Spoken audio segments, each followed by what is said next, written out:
Siap. Nyamai naik ke konten YouTube. Bagaimana ini Mas? Aku harus gimana ini? Kan gini ya Mas ya. Kemarin itu di tanggal 13 itu saya pergi ke Hong Kong dengan booking tiket pulangnya itu di tanggal 10 November. Keberangkatannya dari tanggal 13. Kemarin itu saya dijegat sama imigrasi dan langsung dipulangkan sama pihak imigrasi. Seperti itu. Dan saya tidak tahu alasannya apa, dan mereka langsung suruh saya untuk tekan tanda tangannya. Jadi langsung tanda tangan. Jadi saya tidak dikasih tahu alasannya kenapa saya dipulangkan seperti itu. Udah. Tanggal 13 Oktober sampean berangkat, terus tiket baliknya 10 November. Ya, oke. 1 bulan kurang 2 hari lah. Sampean beli tiketnya. Ya. Jelas Mas. Jelas sampean akan dipulangkan. Karena itu terlalu panjang 1 bulan. Kalau sampean mau jadi turis. Kalau sampean punya guarantor atau penggaransi, maka itu masih diperjuangkan. Jadi sampean dimasukkan ke ruangan nggak? Di ruangan. Ya. Saya di ruangan. Terus ditanyain apa saja? Ditanyain itu saya tinggal sama siapa, dengan saya udah kasih unjuk, ibaratnya saya sudah ngasih alamat lah ke orang itu, dan nomor teleponnya sudah saya kasih ke pihak imigrasi.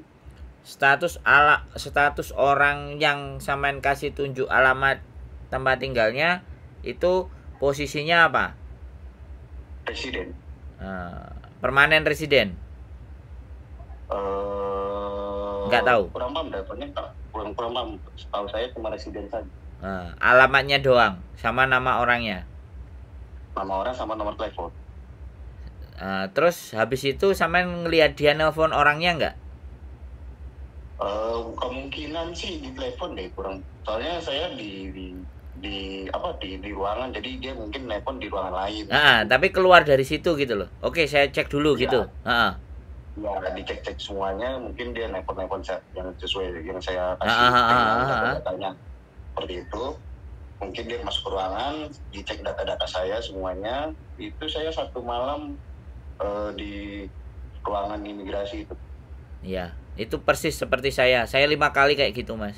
Kalau sampean baru 1 kali, saya sudah pernah 5 kali kayak gitu. Berangkat sore, besok pagi pulang. Berangkat pagi, nanti malam pulang. Jadi kayak gitu. Jadi gini Mas, kalau sampean tanya alasannya kenapa sampean tidak diterima, sampean telepon sama yang ngasih guarantor sampean. Ada imigrasi telepon dirimu nggak gitu. Nanti sampean bisa tahu tuh, kamu jawab apa saja. Nah, itu salah satu jawaban.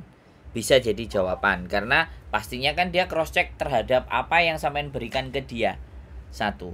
Nah, sampean menurut aku ya salah resep, salah rumus. Harusnya nggak sebulan.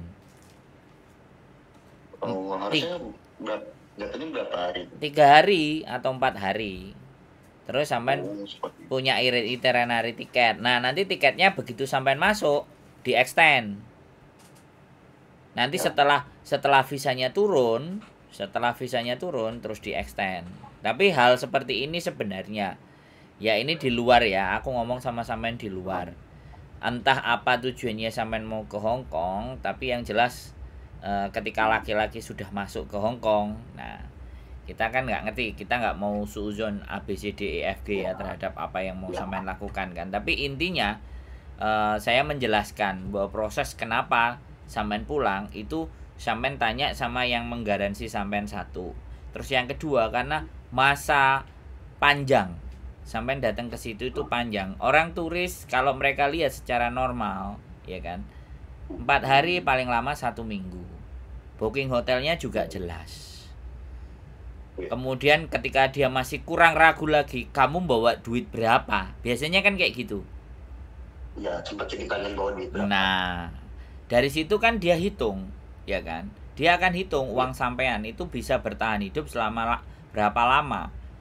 Jadi alternatif yang pertama, dia nanya guarantor sampean. Kalau guarantor ini sudah terdaftar, terbukti, dan statusnya memang jelas, dia ada bayar pajak, dan dia mungkin kelihatan, imigrasi itu bisa ngelihat itu semua. Nah, layak, maka sebenarnya sampean tidak ada reason alasan dia menahan satu. Yang kedua, ketika dia ada reason alasan masih mencari alasan berikutnya, kamu bawa duitnya berapa? Artinya kan pekerjaan mereka harus benar-benar memverifikasi apakah orang ini layak saya masukkan dan enggak. Ketika sampean bertanya sama imigrasi, kenapa kamu nggak izinkan saya masuk? Saya bertanya setiap staf imigrasi di tahun-tahun yang dulu itu selalu kayak gitu, dan jawabannya, saya tidak berhak menjawab pertanyaanmu. Kalau hari ini tugas saya adalah tidak mengizinkan kamu datang ke sini. Silahkan kamu coba di hari yang lain. Jawabannya pasti akan normatif seperti itu, Mas. Sempat saya nanya untuk sama pihak imigrasinya itu, apakah saya bisa untuk balik lagi ke Hong Kong? Kata dia bisa, tapi cukup bertahun-tahun lagi ke depan. Kalau menurut saya nggak ada masalah. Ya sampean ganti strategi. Kan saya tadi bilang. Halo? Ya, halo. Nah, strategi berikutnya juga banyak sebenarnya. Kalau sampean bertanya strategi sama saya masuk ke Hong Kong, wah, saya bisa jelaskan. Sampean bisa datang ke Makau, habis ke Makau naik kapal ke Hong Kong. Tunjukin bukti tiket pulang sampean dari Makau. Jadi tiket PP-nya di Makau, nanti sampean masuk ke Hong Kong. Terus nunjukin ini tiket saya pulang ke Makau tanggal sekian. Itu bisa, karena depend on staff officer. Dan yang paling kejem, bukan kejem ya aku bilang, yang paling memang susah ditembus adalah yang di bandara. Makanya kita pakai jalur lain. Nah, kalau sampean masih tetap ngeyel dan ngotot mau ke Hong Kong, sampean juga bisa apply visa Cina. Yang 3 bulan, yang 1 bulan, turun di Shenzhen, penerbangan Shenzhen, dari Shenzhen ke Hong Kong. Bisa cara kayak gitu. Bisa ke Makau, bisa ke Hong Kong. Artinya kalau cuman hanya mau ke Hong Kong saja, itu jalannya banyak. Caranya juga beda-beda, macam-macam. Tinggal sampean mau bagaimana. Kan seperti itu ceritanya, Mas Bro. Sebenarnya sih saya untuk ke Hong Kong itu kan kemarin itu kan saya sudah sebenarnya gini secara jujur ya, untuk bikin ke Hong Kong itu kan awalnya kan saya udah dapet nih jaga toko di suatu toko lah, saya bilang lah, nyebutin merek ya saya. Nggak usah. Di situ di toko itu nyuruh saya berangkat dulu ke sana, mau dilihat data-datanya seperti SKTK dan lain-lain lah, seperti itu, tentang pengalaman kerja saya seperti itu, orangnya maunya seperti itu. Nah, saya berangkat itu, makanya saya dijegat saya baru keluar pesawat itu saya dijegat imigrasi 7 orang. Itu makanya saya ingin tanya lagi apakah saya masih bisa untuk mengurusnya kembali untuk masuk ke Hong Kong, gitu aja sih. Ya jawaban saya juga bisa. Tapi jawaban saya bisa, tapi bisa mentah lagi, tergantung imigrasi nanti. Jadi sampean juga make sure, pastikan orang yang menggaransi sampean telepon. Di telepon imigrasi nggak dirimu ditanyain apa saja, kan itu. Sampean sudah bertanya apa belum? Karena kan sekali lagi saya juga nggak kenal guarantor sampean, ya kan? Jadi saya nggak kenal guarantor sampean sampai sejauh mana aja jadi guarantor. Apakah guarantor sampean juga punya catatan-catatan khusus sehingga itu yang membuat pertimbangan imigrasi bahwa anak ini kok sering nyuruh saudaranya datang atau memakai namanya dia menjadi guarantor, kan bisa jadi seperti itu, Mas Bro. Nah, itu yang perlu diwaspadai, itu yang perlu dipelajari. Banyak jalan menuju Roma, cuman kalau kitanya nggak ngerti, nggak punya pengetahuan, ya akhirnya bingung. Kan tidak harus dipaksakan masuk lewat bandara Lapcek Kok, Bandara Internasional Hong Kong, ya kan? Kita bisa yang lain. Terus kita kadang-kadang kalau saya mempelajari juga, pesawat yang murah-murah itu juga kadang ketahan. Tapi sekali lagi ini random check kalau saya bilang. Random check. Semua imigrasi di seluruh dunia itu pasti punya kewenangan untuk tidak memberikan izin masuk ke siapapun yang dianggap mereka nggak layak. Nah, kelayakan mereka itu bagaimana? Nah, di situ Mas Bro, yang kita tidak selalu bisa memastikan, karena kadang-kadang kalau orang-orang backpacker itu ngomong visa itu tergantung Gusti Allah sama imigrasi. Nah, kan gitu, repot kan jawabannya. Nggak apa-apa kalau sampean mau nyoba lagi ya silahkan lewat Makau, lewat Shenzhen. Butuh waktu berapa lama lagi atau 1 bulan saya bisa langsung berangkat lewat Makau atau gimana? Nah, kalau sampean tanya berapa lama pengalaman saya nih, saya bukan tukang teori, saya 1 bulan aja masih ditolak. 1 bulan masih ditolak. Saya 5 kali, berarti itu 5 bulan berturut-turut saya ditolak sama dia. Itu saya dulu juga nggak punya pengalaman kalau kalau saya harus coba lewat Makau. Jadi saya paksain semuanya di Bandara Hong Kong mental. Tapi begitu saya juga mencoba pakai di Makau, oh ternyata bisa. Nah, karena kan officernya yang di bandara dengan officer yang dari Makau kan beda. Ya, tetapi sekali lagi omongan saya itu bisa salah ya. Saya disclaimer dulu. Omongan saya tidak selalu benar. Omongan saya bisa salah. Tapi boleh pakai cara itu juga. Silahkan dicoba. Sampai mau mencoba. Kalau pakai visa kerja untuk masuk ke Hong Kong bisa nggak kira-kira? Nah, sekarang visa kerjanya ini siapa yang ngeluarin? Dari suatu agent lah, kita masuk ke agent gitu lah. Nah, kalau sampean dari agent, ya agentnya pasti ada PT, pasti ngasih berangkatnya dari PT. Kalau untuk ART ya prosedurnya sama kayak mbak-mbak, harus PAP, harus lewat agent dari Hong Kong, majikannya siapa, majikannya jelas. Nah, visa turun, sampean diberikan visa kerja. Penjaminnya adalah majikan A, namanya Cui Lan Seng. Nah, sampean berangkat di imigrasi itu pasti nggak ada masalah. Bahkan imigrasi Indonesia dan imigrasi Hong Kong tidak ada masalah kalau sampean sudah memegang visa tersebut. Oh, kalau pernah dipulangkan kita sudah megang visa kerja. Tidak ada masalah. Buktinya saya sampai sekarang mondar-mandir Hong Kong Indonesia pun nggak jadi soal sudah. Walaupun saya pernah dideportasi 5 kali gitu. Ada kok catatan saya. 5 kali, Mas. Gak main-main saya. Buset. Banyak kali. Loh, makanya kalau sampean baru 1, saya sudah 5 kali. Makanya saya berani ngomong. Ya saya sama kayak sampean tidur di tempat tidur di kamar yang kecil, terus ngelihat orang-orang juga yang tidak diizinkan masuk. Besok nunggu pesawat, habis itu dipanggil maskapai penerbangan, kamu mau bayar nggak untuk tiket pulang? Awalnya saya mau bayar, tapi yang kedua aku bilang kok goblok, aku sudah ada tiket pulang, karena kamu nggak kasih izin ya kamu yang bayar loh. Saya bilang kayak gitu terusan. Lama-lama kan saya jadi pinter, kok goblok banget saya ya, cuman 1 kali aja saya bayar lagi tiket pulangnya. Kalau kamu ngeluarin aku kan aku pasti pulang sendiri di tanggal sekian karena tiketku udah ada. Kok sekarang kamu mau mulangin aku, kamu minta duit lagi sama aku. Piye toki? Saya jawab kayak gitu, Mas. The immigration not give me permit to inside the Hong Kong.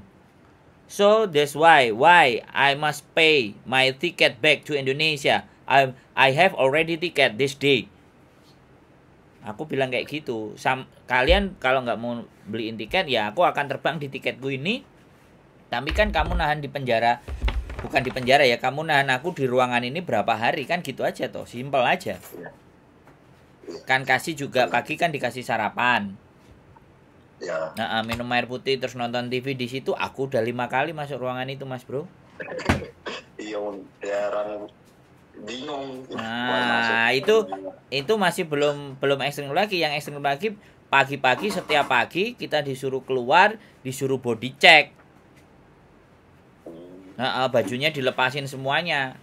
Takutnya di dalam kita bertransaksi lah, ABCD bla bla bla bla. Suruh keluar, habis keluar body check. Bajunya dilepasin semuanya, pakai kancut aja sempak.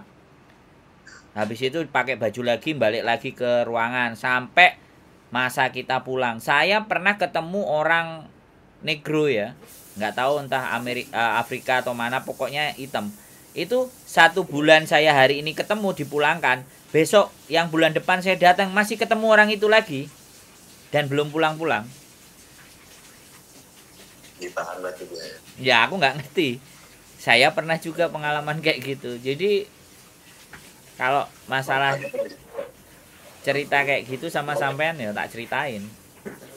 Nah, mungkin saya kaget gitu, saya tiba-tiba dikejar, terus saya kasih data-data saya ke gelas depan pulang itu segala macam random. Makanya saya langsung, awalnya sih bukan saya aja, ada 2 orang lagi, tapi 2 orang itu loh. Jadi seperti itu Mas Bro. Ya begitulah. Hongkong itu namanya random check dan itu biasa. Jadi jangan beranggapan atau berpikir, wah aku wong Hongkong sentimen sama aku nggak mau terima. Tidak begitu. Itu random check, itu cek biasa, random check biasa. Yaitu prosedur sih. Kalau sampean tanya berapa bulan lagi, terserah sampean. Yang penting kalau saya strateginya dirubah. Sampean mau berangkat ke Hongkongnya kapan saja silahkan, tapi strateginya dirubah, jangan yang seperti itu lagi. Ganti strategi lagi. Kalau sampean mau tahu strateginya, tak kasih tahu ya. Sampean bikin itinerary antara Hongkong dan Macau pakai ChatGPT. Tahu ChatGPT sampean? Tahu nggak ChatGPT? Kurang, nggak tahu. Nah, nanti di googling dulu ChatGPT. Bilang bikinin itinerary selama 5 hari dengan ChatGPT antara Macau dan Hongkong. Dibikinin sampai nanti. Terus booking hotel. Ya kan? Di Traveloka. Aplikasinya kan bisa di-download kalau dari Indonesia. Booking fix. Jadi biar sampean dimasukin. Tapi kalau sampean masuk Macau tidak seribet Hongkong. Berarti melalui Macau ya berarti ya. Saya tidak bilang harus. Sampean boleh, tapi strateginya dirubah. Bisa memahami kata-kata saya nggak? Bisa. Nah, kayak gitu Mas Bro. Strateginya yang dirubah ya. Iya, strateginya yang dirubah. Karena Hongkong sama Macau kan jaraknya dekat. Sekali lagi tanya ke Gua Rantor sampean. Tahu caranya juga enggak yang mau ngasih Gua Rantor yang menjadi garansi sampean, penggaransi sampean. Kalau enggak penggaransinya suruh telepon saya sekalian. Oh, siap, nanti coba kayak kontak ke bapaknya nanti yang jamin saya kemarin. Nah, kan kadang-kadang kayak gitu loh. Cowok datang ke Hongkong. Nah, ini ada yang ngerti, ada yang enggak, ada yang masuk, ada yang ketolak, banyak sekali sih, Mas. Ya kalau saya sih pasti cerita. Karena saya yang mengalami, karena bukan teori gitu. Walaupun apa yang saya alami bisa disangkal sama siapapun, tapi itu kan saya alami. Kan menyangkal ya boleh toh. Pengalaman lah, bagi sharing lah. Nah ya makanya menyangkal itu kan boleh. Dan saya kan sharing pengalaman saya. Oke? Ada lagi yang mau ditanyakan? Sudah cukup itu aja. Nanti coba saya sharing ke penjamin saya untuk coba untuk bicara dengan Pak. Iya, dan sampean kasih tahu kalau ngomong sama kita dikontenin. Jadi nanti jangan sampai marah-marah. Kalau mau, kalau nggak mau ya nggak apa-apa. Kan kita tidak memaksa telepon. Begitu ya Mas ya? Oke. Nah, sehat selalu. Kalau nyampe Hongkong ngajak ngopi-ngopi juga bisa kok, oke? Siap, Om. Oke. Yuk, Yo, bye bye. Terima kasih. Assalamualaikum. Assalamualaikum. Waalaikumsalam. Oke teman-teman, ini ada perbedaan pandangan ya. Ada yang ngerasa bahwa kenapa laki-laki dikasih tahu jalannya ke Hongkong, nanti di sini mau gini gitu. Ya saya cuma menyampaikan kepada teman-teman bahwa saya hanya bercerita pengalaman saya. Kalau ternyata dari pengalaman saya terus mereka bisa masuk ke Hongkong dan ternyata di Hongkong menyakiti hati-hati kalian, menyakiti jiwa-jiwa kalian, mem-PHP kalian, dan menggarangi kalian semuanya. Sekali lagi, itu sudah di luar tanggung jawab saya. Ya, saya hanya menjawab bentuk pertanyaan yang mereka inginkan. Di luar keinginan dan motivasi mereka ke Hongkong mau ngapain, seperti apa, itu sudah jalurnya jauh di luar cara berpikir saya. Ya kalau saya mau disalah-salahkan, kalau saya mau diseneni, ngajari uang untuk OS, itu persepsi Anda semuanya, monggo. Saya dipersepsikan sebagai apa saja already done. Semenjak saya sudah bikin konten, saya sudah harus komitmen terhadap apapun yang kalian komentarkan. Jadi seperti itu saja, dan saya sangat terima kasih kepada teman-teman semuanya yang sudah komentar baik dan buruk itu tidak dilarang di tempat saya. Kolom komen tetap saya buka, tidak ada masalah. Nah, cara berpikir setiap individu itu pasti berbeda dan saya tidak menghalang-halangi sampai untuk speak up. Seperti itu. Ketemu sama saya juga ada di Kos BB atau di Victoria Park, atau kalau minggu depan di AHJB. Kita mau ada konser dikit buat teman-teman. Keep stay tune my YouTube channel and see you next video. Bye bye.